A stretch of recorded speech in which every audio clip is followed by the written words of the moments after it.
Hello, and welcome to Biospaces The Weekly. I'm your host, Jeff Axt. And this week certainly started off with a bang. We learned that Bristol Myers Squibb and AstraZeneca are engaged in talks of a potential mega merger. Analysts say the deal is unlikely to go through, but if it did, the two giants would combine into the biggest pharma company of all time. Otherwise, this week has been busy with more second quarter earnings, so we'll have updates for you today on Pfizer and Merck. And finally, we'll recap those FDA adcomms from last week. Capricor Therapeutics found itself arguing over statistical analyses, and advisors ultimately voted against recommending the approval of its cell therapy for Duchenne muscular dystrophy cardiomyopathy. Replimune, meanwhile, got a vote in support for its immunotherapy for advanced melanoma. Let's get started. Hi, guys. Thank you for holding down the fort last week. How did you all survive the first week of the earnings hell period? Gosh. We survived. We're here. We're still here. Good. I coined a new term called FDA adcomms Hell Week. Mm-hmm. Right. That really layered on top of an already busy earnings week. You had a lot going on. Yeah. Thank you for coming back, Jeff. You didn't see our group chat and just run away and book another vacation? Well, actually, that's funny that you say that because I actually am leaving on another trip tomorrow. But this one was, this is a family wedding. Couldn't get out of this one. I did see all the chatter and realized that you guys definitely needed the support back home. I appreciate the warning when I was getting into that catch up that I had a lot to catch up on. Yeah. But as of Monday, you are chained to your desk, right? As of next Monday? I will be back. Yeah. No more vacations planned. Okay. Heads up, I will be on vacation next week, so I will not be here. Enjoy that. You deserve that break. Thank you. Yeah, it's going to be fun. Yeah, I think we all have some kind of consecutive out of office, just like it's the summer vacation always. It always I know, happens. it's a rare week that all four of us are together here on this podcast. I'm actually excited that mine is a staycation. My best friend and her little daughter are coming to visit me, and we're going to go to the beach, and we're going to go to this fun farm that's around here. Just do lots of kid stuff. That sounds awesome. Yeah. All right. Well, before you take off, you have to fill us in on some of what happened last week.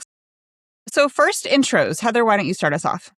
Sure. I am Heather McKenzie, Senior Editor here at Biospace, and I put together Clinica Space, which hits your inboxes on Mondays. Thank you. And Gabby?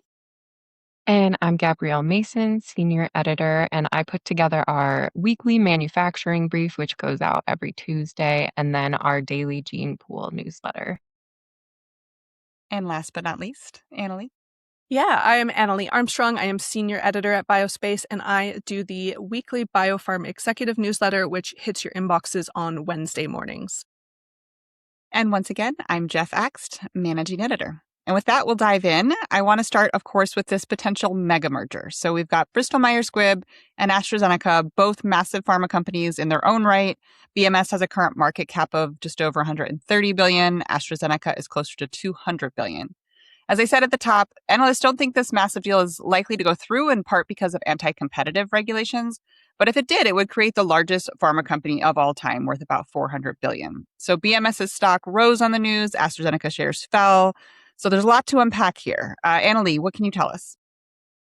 Yeah, I have to say this was a pretty wild one, and one that even got me working on a Sunday to write this up. So the Financial Times absolutely have to give hat tip to them. They reported over the weekend that AstraZeneca and Bristol Myers Squibb have reportedly held talks recently about a potential merger. Analysts pretty universally panned this idea. You know, there's a lot of antitrust concerns that would come up with this. AstraZeneca's shares fell on Monday morning as investors digested the news. BMS, surprisingly, they were actually up, which I know Gabby has some more about. But this deal would undoubtedly face really serious antitrust review because they have competing products, particularly in oncology. If these two companies were to combine, they would have what analysts called the deepest bench in oncology in the world. So basically the biggest oncology drug company in the world.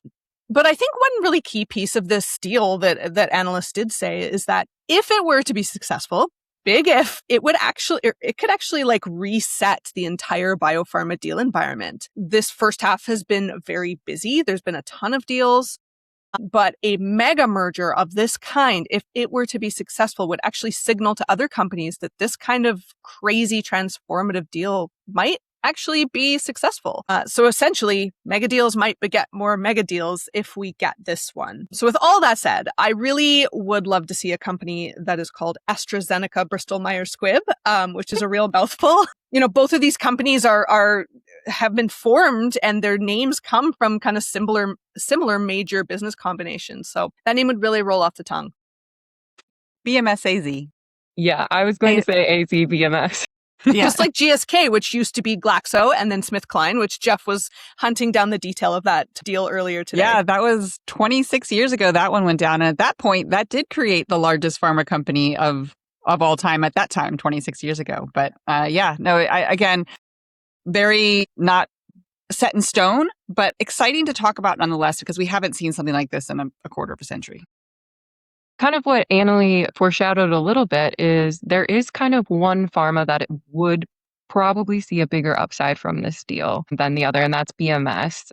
So even though it's still just rumored, analysts are speculating about the potential benefits and disadvantages of a merger. So both pharmas do face looming patent cliffs, but BMS looks to gain a lot more than what it seems like AstraZeneca would, largely because of its 2028 patent cliffs for blood thinner Eliquis and immunotherapy Opdivo, which together account for half of BMS's 2025 global sales. So that was $48 billion in total revenue. So about half of that came from just those two drugs alone last year. Analysts at William Blair said, quote, additional bolt-on acquisitions may prove difficult to offset the decline of legacy products. And they wrote that in a Monday note highlighting how a merger would create near-term opportunities for the pharma. Meanwhile, analysts at Leerink Partners characterized the strategic and financial rationale underlying the potential deal as very mixed, especially for AstraZeneca. They cited AstraZeneca's, strong pipeline and kind of organic growth outlook. So if we were to pick a winner of who would come out on the upside of that deal, BMS definitely, which we can kind of see in their stock movement. Meanwhile, AstraZeneca's stock has been down about 7% since the deal it wasn't announced, since the speculations of the deal were announced. Right. Yeah. Right. One other way that this deal could kind of change things is that analysts pointed out that this would kind of remove some commercial friction between particularly BMS's Opdivo and AstraZeneca's Imfinzi. Right now, companies, when they are testing oncology combinations, they tend to stick within their own pipelines. If these two combinations if these two companies joined, they could combine these medicines a lot more freely than they currently can in the clinic, which could have, some maybe doublet or triplet combination benefits that they could now test out a little easier. And for the rest of their pipeline too, pipelines, like this could be really, when I hear mega oncology company, I kind of just think, wouldn't that be great for patients? I mean, I know there's all the antitrust stuff, but the patients come first, right? Yeah, antitrust stuff aside, which the analysts kind of said that would mostly involve Opdivo and Imfinzi. Otherwise, analysts said that their portfolios are broadly complementary. Like there's not a ton of overlap besides in that IO space. So really would be interesting. They truly would, it would be a mega merger of such a differentiated pipeline. Yeah, and maybe more combinations to come out of it. I guess the only drawback there will be, when there's a really big giant, and this would be a super big giant, do other companies, are they a little more gun shy about competing? And do they still have the same amount of momentum? Because that's also important for innovation. Absolutely. No, I really no idea if this one will ever come to fruition. Sounds like analysts think it won't, but it's just an interesting one to talk about, a fun thought experiment for this week, if nothing else. Well, let's move on to earnings. Of course, we are now in the second week of the height of Q2 earnings. So this week we heard from a few companies, and we're going to focus right now on Pfizer and Merck. So let's get started with Pfizer. Annalie? Yes, I just got off the Pfizer call before jumping on this call this morning. So Pfizer's earning report started off with the announcement of another $2.5 billion in cost reductions that are going to now extend that ongoing program through 2029. They have been cutting costs since about October 2023 as they kind of see their COVID-19 revenues taper off.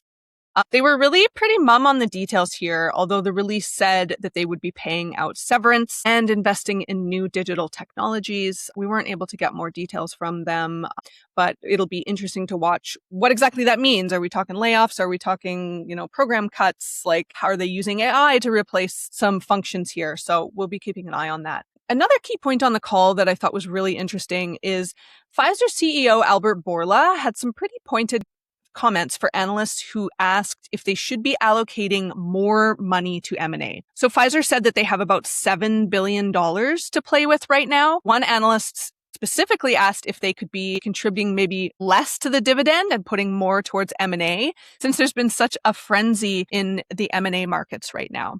Bourla seemed to suggest that $7 billion was plenty. He said that they have made significant investments over the past 5 years. He pointed to Metsera and Seagen and said that they are executing on those programs at light speed, was his quote. Bourla did, however, say that there's likely going to be a bolt-on deal of some kind. He pointed to immunology, oncology, or obesity as potential areas of investment. Yeah, I was just thinking about that Metsera deal when you were talking. So $7 billion would have gotten them started in that bidding war, but it wouldn't have finished the job. So, let's hope, these bolt-on deals they're looking at now, they don't have any competition. Somebody like Novo coming out of the woodwork to steal out a company from underneath them. Yeah, for sure. And for comparison, we were just talking about BMS and AstraZeneca. Analysts said that both of those companies have $35 billion. Not enough to buy each other, but pretty significantly more cash than what Pfizer has on hand. Can always count on big pharma to make, billions seem small. Exactly. And so let's move on to Merck now. Gabby, you covered them. Yeah. So over at Merck, the New Jersey pharma recorded pretty solid earnings for this quarter. Some of the biggest news to come from the call really revolved around the anti-TL1 antibody called tulisokibart, which delivered positive mid-stage results in a skin condition, but failed in a type of lung disease. So that drug was the centerpiece of Merck's almost $11 billion buyout of Prometheus a few years ago, and scored this June in a phase 3 ulcerative colitis trial. So now Merck, kind of reported that the candidate was able to significantly reduce skin abscesses and inflammatory nodules in hidradenitis suppurativa. But it failed in a phase 2 study for interstitial lung disease associated with systemic sclerosis. So Merck is actually choosing to discontinue the HS study, though they didn't really share any data behind either the win or the miss. So a mixed bag there. Yeah, definitely. And, we're always interested in seeing how those deals play out, talking about those millions going around. There's one that Pfizer could not afford right now, could not buy another Prometheus at that cost. So yeah, it sounds like it's still going okay for the asset overall. I did hear the commentary that the miss was an indication that was a bit of a stretch for it anyway. So, I think they're staying the course with the asset in UC and some of the more common inflammatory diseases. All right. Well, we also covered, if you missed them, BMS, AbbVie, Biogen, Vertex, Moderna. Like I said, it's been earnings hell week. So there's plenty more to check out on Biospace. And then, of course, we've got the two weight loss juggernauts coming up. We've got Novo Nordisk and Eli Lilly both reporting today, Wednesday. So stay tuned for those reports. But for now, we're going to move on to the FDA, which honestly, I think was perhaps the most exciting news that I missed while I was out last week. It was definitely a regulatory showdown in both of those AdCom meetings, one for Capricor and one for Replimune. These were for two assets that had previously been rejected by the agency, so we were eagerly watching how it would play out. And especially for Capricor, it sounded really contentious. And I know that Capricor itself was surprised the AdCom was even called in the first place. So then to see how it all went out, all played out, Heather, what can you tell us? Yes. Well, so it was definitely not a positive meeting for Capricor. The FDA's advisors voted 9-3 against deramiocel, which is the cell therapy they're developing for Duchenne cardiomyopathy. It was probably, I have to say, the most confusing AdCom I've ever attended, virtually attended. There was confusion between Capricor and the FDA about which statistical analysis plan the FDA should have reviewed. Apparently, the one that they did review, CEO Linda Marbane, in an interview last week, she compared it to your professor editing, or I guess grading your draft term paper. So that was definitely a point of contention. And then what the endpoint should have been, this has been a point of contention for a couple of years with this drug, because they're targeting DMD-associated cardiomyopathy, but also the primary endpoint for the HOPE-3 trial was actually upper body strength. But then the AdCom focused primarily on the cardiomyopathy, which was the secondary endpoint, both of which, by the way, Capricor announced in December that the deramiocel hit. If you didn't use that draft statistical analysis plan, right? That's where they didn't hit statistical significance with that first SAP. But then if you go with the updated statistical analysis plans, any of them, according to Linda Marbane, any of those, all of them yielded statistical significance. It was just that very first one that did not. Yeah, and that first draft SAP, that really set the tone for the entire AdCom. I really got drawn into this one. I didn't get a lot else done that day. But so, yeah, I spoke with Linda and she didn't hold back. She never does. She's candor is her strong suit. She when asked about the possible legal action about the FDA's review of that SAP, she said, quote, "I don't know."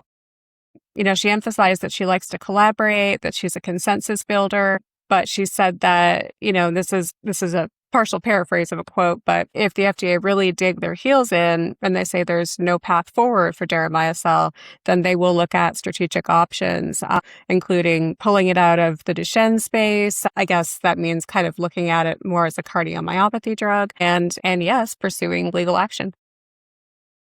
That would be something. Yeah. And, it's interesting, too, because I think there was a lot of optimism in the field going into these AdComs because we're under new FDA leadership. And the temporary FDA leaders we now have really made a lot of effort to repair trust and rebuild, some of the trust that was broken under McCarry. And so I think this was a bit of a surprise how this all went down. Yeah, I also talked to Mindy Leffler. She's a patient mom and a DMD consultant. She was understandably extremely upset about the AdCom. I talked to her in the hotel lobby. She was in the hotel lobby the next day, and she said that the FDA created optics that were, quote, evidence of biased intentions. Yeah, that quote stuck out to me, as did one from Linda about a potential ulterior motive. Like, there's definitely accusations of something shisty going on at the FDA, which is, again, not a good look for an FDA that's actively trying to rebuild trust among the industry as a whole, patient groups, and its own staff. Yeah, it is all, it's a lot of it is about optics, and there are more optics when it comes to Replimune. So this one, I thought it would go poorly because Replimune has already had 2 rejections for RP1, its advanced melanoma drug. But its advisory committee voted 10-3 in support of the drug. And this isn't actually all that surprising when you think about it, because last year, after the first rejection, 22 scientists that were involved in the design of RP1's program wrote an open letter to the FDA petitioning for a re-review. So it isn't that surprising that their peers, a lot of the invited temporary voting members were oncologists and melanoma specialists, that they would agree. Yeah, I was just thinking that when you said the positive vote, I do know that this has a lot of support from the medical community, and so that makes a lot of sense. So we'll have to see what the FDA reviewers now say. Very different community there. Ella, what's really interesting, too, is that the FDA scheduled the PDUFA date for RP1. It was actually this past Sunday, and we don't have a decision yet, but that was just scheduled just 3 days after the AdCom itself, which doesn't give the FDA a lot of time to consider its advisor's opinion. And some people have kind of pointed out that might have been on purpose. Well, I mean, I don't know about the planning and the thought process behind scheduling it only 3 days later, but they have missed that PDUFA now, which, it's kind of a two-sided coin here. Like, it's not a good look to be missing dates because there were a lot of complaints of delays early on under McCarry. But I guess if we want them to be considering the AdComs vote, then they need some time to do that. I think what the industry might like, what I would like, is for the FDA to acknowledge that the PDUFA has come and gone and to give us a new date for when to expect. Because right now it's just a waiting game. And you think about the patients out there who are eager to have access to this drug. It's not a fun situation to be in, this limbo. Yeah, and I just checked before we came on the show just to make sure that nothing had happened, and I didn't see anything. I didn't see any SEC filings, which is what Replimune would have to disclose that extension in. So, okay. So yeah, we'll wait and see on both of those. But in the meantime, adcoms are picking up. We've got more coming down the pipe. Yeah, and kind of amid, all the hubbub, there's Unique here. And they've kind of come out and said that they welcome an adcom. You likely have heard of Unique here already, given their, high profile back and forth with the FDA over AMT 130. That's their investigational Huntington's disease gene therapy. So last year, the agency said that phase 1/2 data for the gene therapy would no longer be sufficient to support a biologics license application, despite having, they already agreed to the study protocol and statistical analysis. The regulator has since walked that back, and now Unique Year's CEO, Matt Kapusta, is saying their recent interactions with the FDA have been, constructive and productive. He basically said the data that they have stands on its own, and Unique Year would look forward to having an extended conversation around if an adcom were to be called. Despite similar certainties in the situational kind of aspects of Unique Year, Capricor, Replimune, Stifel analysts say that the read through to Unique Year from those other two decisions will be pretty limited.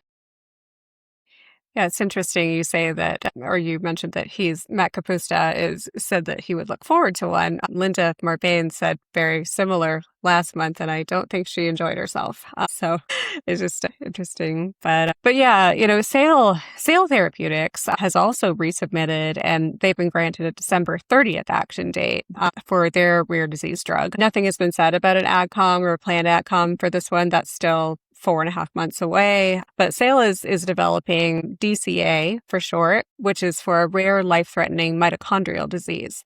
And they received a complete response letter last August. And so it's, it'll be interesting to see if they also, if an adcom is also called for their drug.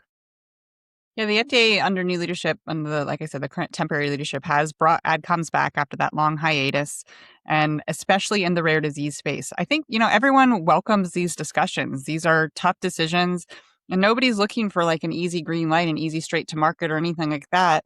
But I think what we are looking for is some clarity and consistency from the FDA on expectations. And that's what I think that especially the Capricor adcom last week really did not deliver. There was a lot of confusion and frustration from the company side, and certainly from the patients as well. So yeah, not a great look. Hopefully the FDA can clarify for us in the coming weeks. We will stay on top of all of these stories. And again, stay tuned later today for more earnings from Eli Lilly and Novo Nordisk. And then we'll have all the biotechs reporting as well. So that's it for today's show. Thanks for listening. Subscribe on all your podcast channels, and we'll see you next week.